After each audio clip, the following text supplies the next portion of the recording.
कछु मनु स्मृति बखान। सौनक जी सूत जी से प्रश्न पूछ रहे हैं। कथा बहुत प्यारी है। सूत जी वक्ता है। 88,000 ऋषि मुनियों को सूत जी ने नैमिषारण्य तीर्थ में सत्संग कथा सुनाया था। नैमिषारण्य तीर्थ हमारा जन्म स्थान है, वही जिला है। सौनक जी क्वेश्चन कोटअप कर रहे। क्या? सुनि संतन की विपुल बड़ाई, पुनि सौनक बोले सिर नाई। सुनि संतन की विपुल बड़ाई, पुनि सौनक बोले सिर नाई। सिर नवाकर, सिर झुकाकर सौनक ऋषि ने हाथ जोड़कर संतों की बहुत बड़ाई श्रवण करके निवेदन किया। नाथ कहो अस कौन उपाई, जो कर जीव सुखी होई जाई। हे नाथ, वो उपाय बताइए जिसको करने से जीव सुखी हो जाता है। देखिए, बहुत अच्छा प्रश्न, पहला प्रश्न। दूसरा, कौन देव के सुमिरन जूटे, जेहि ते पितर नरक ते छूटे। और किस देव का सुमिरन करने से जो पितर नरक में दुख भोग रहे हैं वो नरक से छूट जाते हैं, वो कौन सा देव है? कौन देव है सब फलदानी, सुनत सूत बोले मृदुबानी। और कौन ऐसा देवता है जो सब फल दान दे देता है? सबसे बड़ा दानी देवता कौन है? ये तीनों प्रश्न सुन करके सूत जी बोल रहे हैं। सौनक सुनो सत्य मोहि पाही, राम समान आन सुर नाही। राम जो सबके हृदय में रमा हुआ है, जिसको एक शब्द में आत्मा रूपी परमात्मा भी कहते हैं, उसके समान और कोई देव नहीं।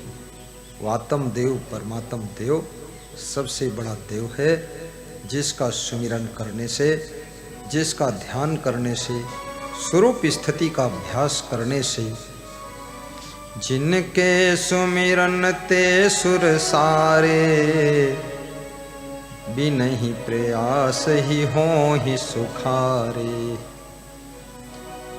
उस आत्मचिंतन, आत्मज्ञान, आत्मा राम का बोध प्राप्त करने से सबको सुख मिलता है। लोगों को आत्मज्ञान नहीं है। आत्मज्ञान बिना नर भटकई, कोई मथुरा कोई काशी। मोहि सुनि सुनि आवत हासी, पानी में मीन पियासी। मोहि सुनि सुनि आवत हासी, पानी में मीन पियासी। मोहि सुनि सुनि आवत हासी।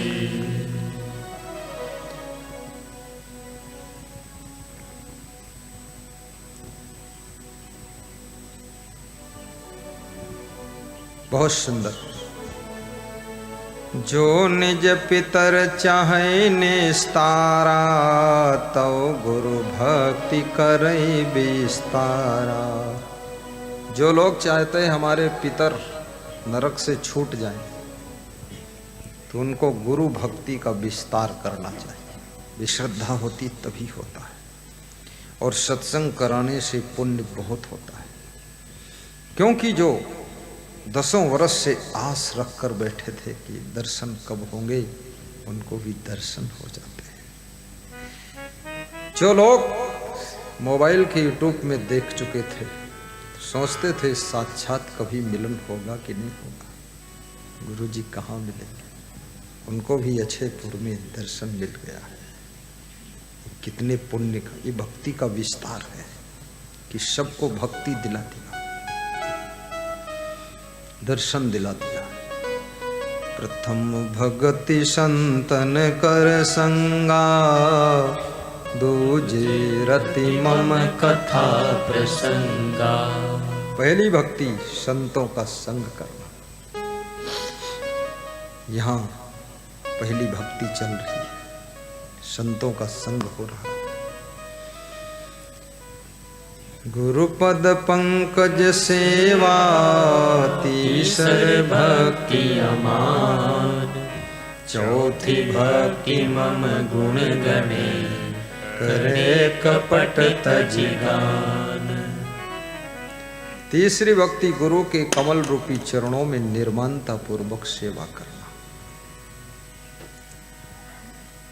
चौथी भक्ति जो गुरु जी ने मंत्र दिया है उसको सुबह शाम मनन करना, स्मरण करना, निष्कपट होकर। जो निज पितर चाहे निस्तारा, तो गुरु भक्ति करे विस्तारा। गुरु की भक्ति का विस्तार करिए, फिर रिश्तेदारों को भी भक्ति में जोड़िए, पूरे क्षेत्र में भक्ति के प्रचारक बनिए। डेड बॉडी भक्त मत बनिए, प्रचारक भक्त बनिए।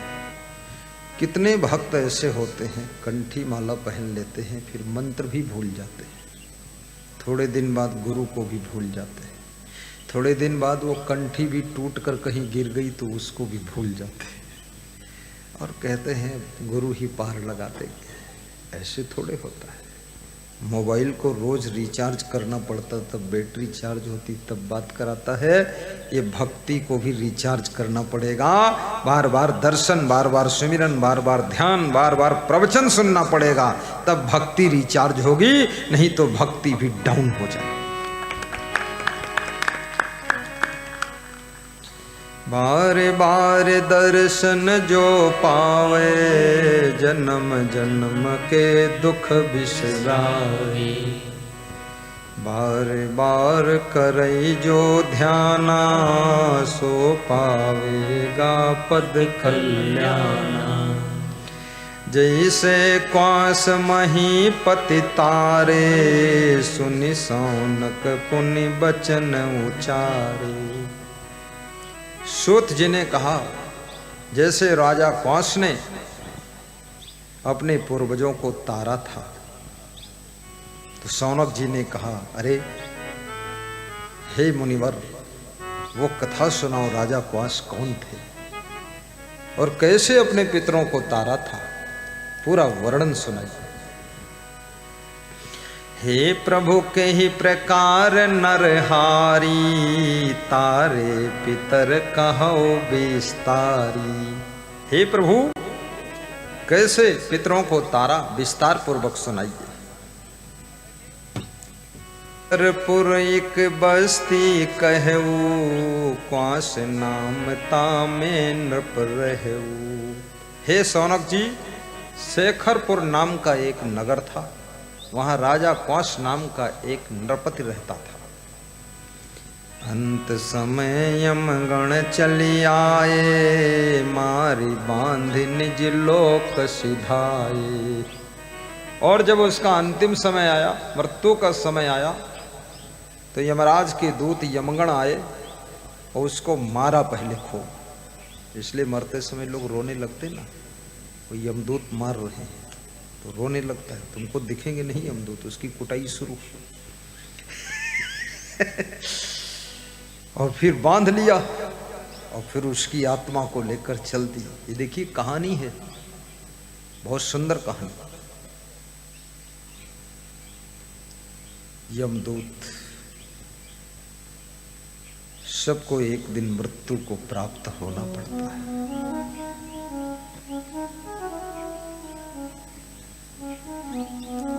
आया है सो जाएगा राजा रंक फकीर, एक सिंहासन चढ़ी चले एक बंधे जात जंजीर। सबको जाना है और सबको पता है, फिर भी लोग कितना माया मोह में डूबे रहते हैं। कितने लोग तो 1 घंटे का समय निकालकर सत्संग नहीं सुन पाते। वो कहते हमको फुर्सत नहीं है। कबीर साहब के पड़ोस में एक व्यक्ति रहता था, तो कबीर साहब उससे बार बार कहते थे कि तुम भी गुरु भक्ति करो, सत्संग में चला करो। तो कबीर साहब से कहता था, अरे तुम मेरे पीछे क्यों पड़े हो? बार बार हमेशा कहते हो गुरु भक्ति करो, गुरु मंत्र सुनो, गुरु बना लो और सत्संग में चलो, अक्षयपुरी में सत्संग हो रहा वहाँ चलो। मेरे को टाइम नहीं है, मैं नहीं जा सकता। एक दिन वो आदमी अचानक मर गया। पड़ोसी था, कबीर साहब का पड़ोसी। कबीर साहब बड़े मनोरंजक संत थे, मजेदार बात करते थे। तो जब वो मर गया तो कबीर साहब उसके घर गए। सब रोना धोना शुरू हो गया। बच्चे सब रोने लगे, स्त्रियां रोने लगी, भाई रोने लगे, माँ बाप रोने लगे। वो मरा पड़ा। तो कबीर साहब सब भीड़ के बीच में अंदर घुस कर गए और लाश के पास खड़े हुए। बड़ी मीठी कथा है, ध्यान से सुनना, स्वीट स्टोरी। कबीर साहब क्या कहते हैं, बड़ी मजे की बात। हे मेरे मित्र, उठो, चलो, करो घर की चिंता। खेत सूख रहा है, भैंस भूखी है, सब्जी बाजार से लाना है, क्यों लेटे हो? उठो ना, करो ना घर की चिंता। लोग रो रहे हैं, तेरी पत्नी रो रही, तेरा बाप रो रहा, तेरी माँ रो रही, तेरे बच्चे रो रहे, तेरे भाई रो रहे, रिश्तेदार रो रहे। तू क्यों सोया है, क्यों लेटा है? उठ, चल, कर काम। तो घर के लोग जो रो रहे थे वो कबीर साहब की ओर देखने लगे मुंह ताक कर कि ये साधु है कि सिर्री है, फालतू बात करता है, लाश से बता रहा उठो, करो, ये हो। तो कबीर साहब बहुत मजेदार थे। कबीर साहब क्या कहते हैं, ये बीजक में शब्द आया है, बीजक की स्टोरी है। अब कहाँ चले हो अकेले मीता, उठो न करो घर हो की चिंता। हे रे मेरे बेड़े, हे मेरे मित्र, तुम कहाँ चले गए? उठो ना, करो ना घर की चिंता। तुम तो कह रहे थे मेरे बिना घर नहीं चलेगा, मेरे बिना सब बिगड़ जाएगा, मेरे को टाइम नहीं है, फुर्सत नहीं है, इतना घर का काम है, अब ये काम कौन करेगा? उठो, चलो, करो। लाश से कह रहे, लाश तो सुनती नहीं, तो मर गया, मुर्दा पड़ा है। एक दिन सबको मुर्दा होना है, इसलिए जिंदा में ही कुर्सी पर बैठकर प्रवचन सुन लो, ताली बजाकर, हंस हंस कर। हाँ,